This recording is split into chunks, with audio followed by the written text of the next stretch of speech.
have a vague recollection of having done this topic before on the channel. I think I did a video on it like 5 years ago, I don't know. That might actually be one of the rare lost SFOs. I'll have to go shake Dave's tree to see where that one ended up. But it's worth retreading anyway because things have gotten far worse since the last time we talked about it. There's this dumb trend in gaming right now to judge a video game solely by its concurrent player counts. If it sees a massive drop-off of players, then the game is dead. In fact, if you were to take the Game Journal's opinion on it, every game is dead. All of them. All the time. Lost Ark peak players down more than 80% from all-time high. Anthem's player count paints a very grim picture. The Division's player count has dropped 93% since For Honor has now lost 95% of its player base. Royale Worse than the Division 1 year ago. New World has lost Star Wars Battlefront player count is poor. Halo Infinite's massive drop in popularity. Games media has this obsession with how many people are playing a game. And I get it, you know? I remember being in school playing the original World of Warcraft, and a good chunk of why that game was so fun was because it was a lively game. It felt like a lived-in world. When you walked into Orgrimmar for the first time and saw all the other players going about their business, and you were this level 5 noob trying to get your first trainer quest done, and this level 60 in epic armor rode by on a mount, it felt like you were a single player in a world with a bunch of moving, interlocking pieces. World of Warcraft was extremely well designed for its time, but what gave the game its magic was how popular it was, and how that popularity influenced the player experience.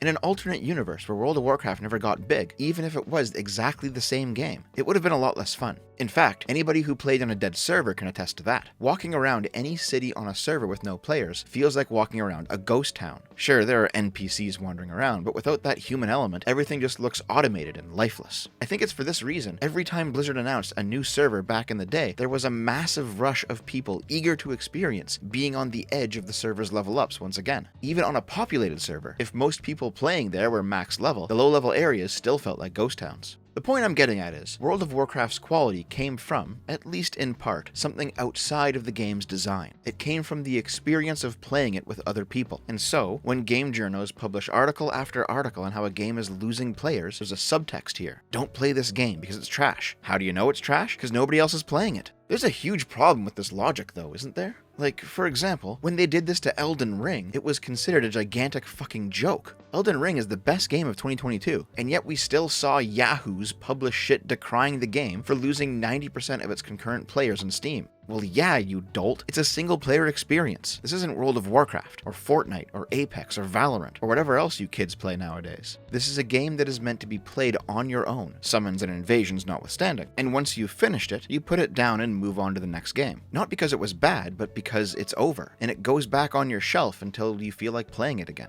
And yet, game journals are treating Elden Ring as if it's a failure for not being able to maintain the player base. Like, it's an RPG. You're not meant to play it forever. If this were back in the day when I was a kid, heading off to Blockbuster or whatever, to rent a video game for the weekend, imagine this scenario. Some of the best gaming experiences of my life. Chrono Trigger, Earthbound, Legend of Zelda, Ocarina of Time, Final Fantasy Tactics, Ogre Battle 64, Secret of Mana. These were the games that I first encountered by renting them several years after they had released. These weren't new games when they were new to me. Whenever I talked to the other kids on the playground about them, they had a lot to say about them, because to them, they were old. But they were still accepted by all of us as really good experiences. I had no idea, or care, how many other kids were playing these games simultaneously while I was. If I could hop online and read an article saying, Donkey Kong 64 or Metal Gear Solid loses 90% of its current player count, massive flop, player decline, etc., I may not have picked up any of those games. In fact, when I did find a hidden gem, like for example Goof Troop on the Super Nintendo, where nobody on the playground knew what the fuck I was talking about, it actually felt better. Less people were playing it, but that made the game my little secret. It was my private experience that I could choose to show just to my friends, and we could enjoy it with that added spice of knowing that it was just ours. But I think post-World of Warcraft, maybe even post-Diablo, games began to shift to these always online experiences with no real endpoint. There's an expectation right now that every game at least try to be a forever game, meaning that it's a game that you don't stop playing. It keeps getting updated. There's always new content, new expansions, or DLC, or patches. There's loot boxes, or season passes, or skin stores, or whatever. And the game is set up such that it's not a narrative experience that ends when you finish the story, but it's a potentially infinite set of endlessly regeneratable experiences played online against either the AI or other people. Look at how many people play League of Legends. Now look at how many of those same people played League of Legends 10 years ago. The same game for a decade. Some of them are grinding rankings or trying to go pro. Some of them just played a little bit after work, the equivalent of watching a bit of TV at the end of the day. But I think that this shift towards forever games has become toxic to the gaming industry.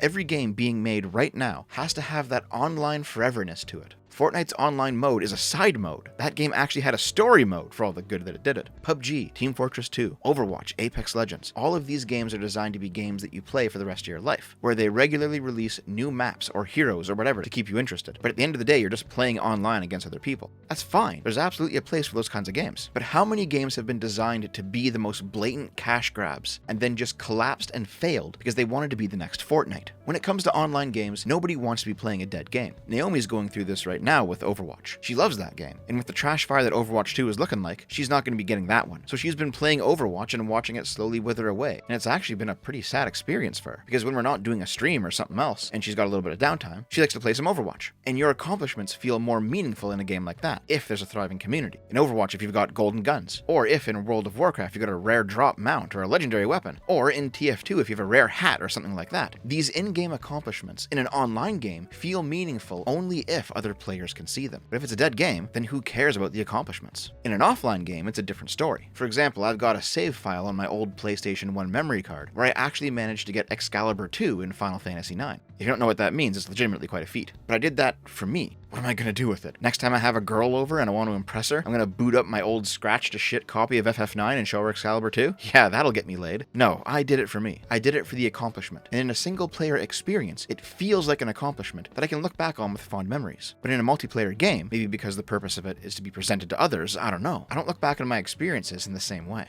I mean, I still talk to some of those old World of Warcraft people that I used to know from back then. A couple of them are actually viewers of this channel now, which is quite nice. The friendships remained, and so the fun times with those people in-game have become good memories. But considering the current state of World of Warcraft, it's not like we can go back to it now and enjoy those old accomplishments anymore. Not really. If you have Ashes of Alar or Invincible in Warcraft, other players are still around to care about that, at least to an extent. But if you had some cool thing in WildStar, or heaven forbid Tabula Rasa, nobody cares anymore because the servers are gone. Fun fact, even though Tabula Rasa's server shut down in I think 2009, you could still buy it from Walmart in 2015. I pity the poor kid who grabbed that off the shelf on a whim. Hold on, future dev here recording this while editing. Walmart still sells Tabula Rasa online. This game has been dead for 13 years. What the fuck are you doing, Walmart? And then there's the absolutely brain-dead idea to try to make offline games forever games. The most notable example of this recently was Fallout 4, where your settlements kept getting attacked by the same raiders you just cleared out over and over again, and you kept getting the same quest to defend them. The game was designed to be an open-world RPG with procedurally generated content that wouldn't stop, so you could just keep playing it forever. But the only thing that did was make the game get so annoying people just shut it off.